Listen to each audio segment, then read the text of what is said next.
was running out. Deadline was almost coming to an end.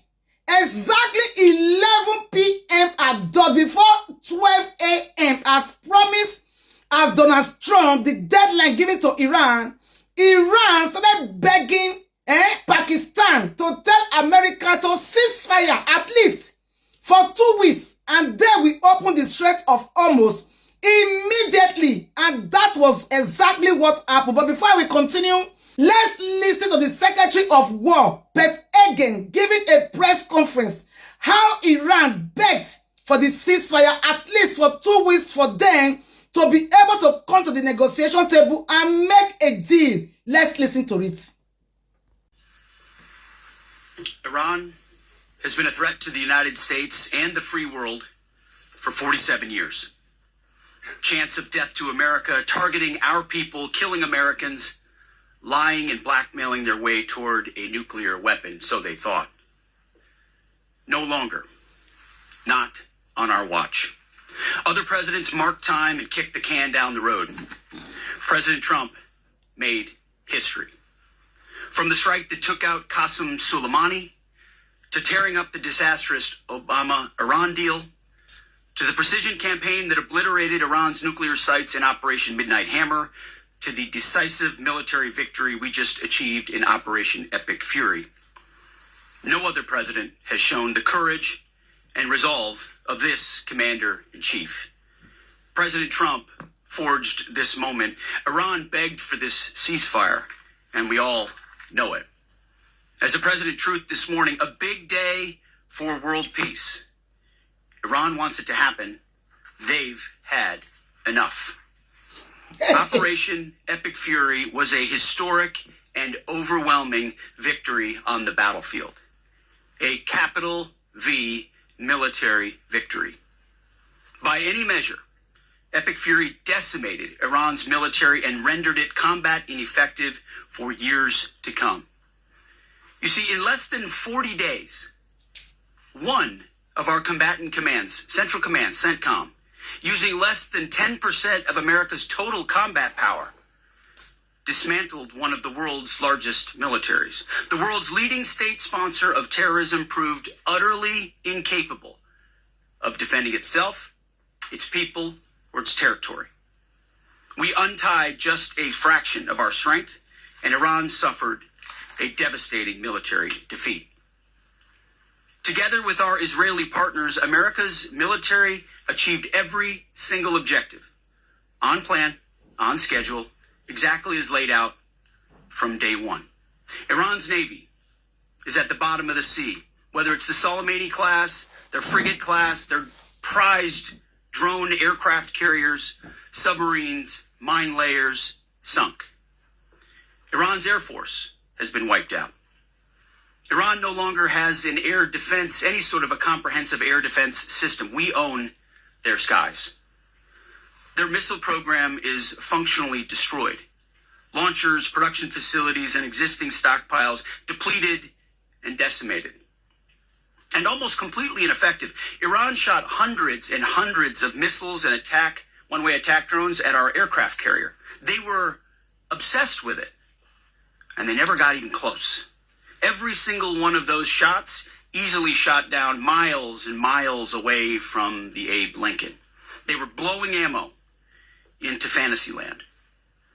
Contrast that with, most significantly, in last night's wave of more than 800 strikes, we finished completely destroying Iran's defense industrial base, a core pillar of our mission objective. What little they have left buried in bunkers is all they will have. They can still shoot, we know that. Their command and control is so decimated they can't really talk and coordinate, so they still may shoot here and there, but that would be very, very unwise. But they can no longer build missiles, build rockets, build launchers, or build UAVs. Their factories have been razed to the ground, set back in historic fashion. You see, had Iran refused our terms, the next targets would have been their power plants, their bridges, and oil and energy infrastructure, targets they could not defend and could not realistically rebuild. It would have taken them decades, and we were locked and loaded. They couldn't defend against it. President Trump had the power to cripple Iran's entire economy in minutes, but he chose mercy. He spared those targets because Iran accepted the ceasefire under overwhelming pressure. The new Iranian regime understood that a deal was far better than the fate that awaited them. This new regime just happened to look at what happened to their predecessors. Their top leadership was systematically eliminated. The previous Iranian supreme leader, dead. The Supreme National Security Council Secretary, dead. The Supreme Leader Office Advisor, dead. The Supreme Leader Military Office Chief, dead. The Defense Minister, no longer with us. The IRGC Commander, dead. The Armed Forces General Staff Commander, dead. The Intelligence Minister, dead. The IRGC Navy Commander, no longer here. The IRGC Intel Chief, dead. I skipped over a bunch, and I could go on and on and on, to include the new so-called new Supreme Leader wounded and disfigured. This new regime was out of options and out of time, so they cut a deal. They know this agreement means that they will never, ever possess a nuclear weapon. Under the terms, any nuclear material they should have will be removed. Any material, they should not have will be removed. Right now, their dust is deeply buried and watched 24/7 overhead. The president has been clear from the beginning, there will be no Iranian nuclear weapons. Period. Full stop. Other presidents said it. President Trump did it. Operation Epic Fury. Less than 6 weeks, clear mission, decisive action, overwhelming firepower, America first, a historic battlefield victory. For decades, Iran killed Americans with roadside bombs in Iraq, using cowardly proxies to do their dirty work while they hid safely in Tehran. They struck our embassies with car bombs and attacked from the shadows, never daring to face us toe-to-toe. They thought they could bleed America with impunity. Well, they just learned the hard way what happens when you try to fight us directly. And even when they got lucky, one time in 40 days, and down 2 of our pilots, they couldn't hold them. In a daring 14-hour rescue operation, 7 hours in daylight and 7 hours of night, both pilots were recovered safely. Not once, but twice. A daylight thunder run right up the middle of their country. Boots on the ground. A midnight raid right up the middle of their country. Boots on the ground. 0 American casualties. The Iranians humiliated and demoralized. We control their fate, not the other way around.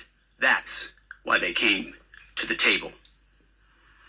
Iran's defeat is America's retribution for every American loss to Iranian terror, especially those brave troops killed by Iranian-made roadside bombs in Iraq that my generation knows so well, and for the suffering their regime has inflicted around the world.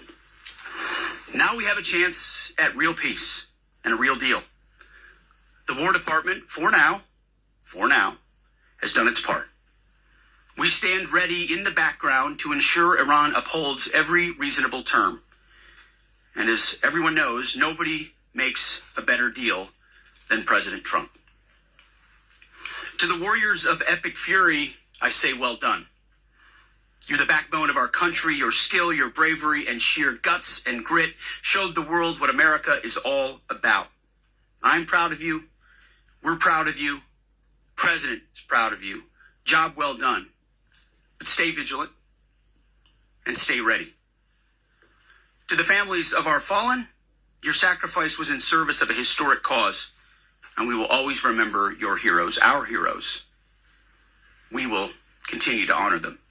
And to our Israeli allies, thank you for being a brave, capable, and willing ally on this battlefield. The rest of the world and the rest of our so-called allies saw what real capabilities look like. They should take some notes. Our troops, our American warriors, deserve the credit for this day. But God deserves all the glory. Tens of thousands of sorties, refuelings, and strikes carried out under the protection of divine providence. A massive effort with miraculous protection. Dude 44 Bravo spoke for all of us. God is good. Yes. The chairman will now provide an even deeper military detail on the historic success. I will be back.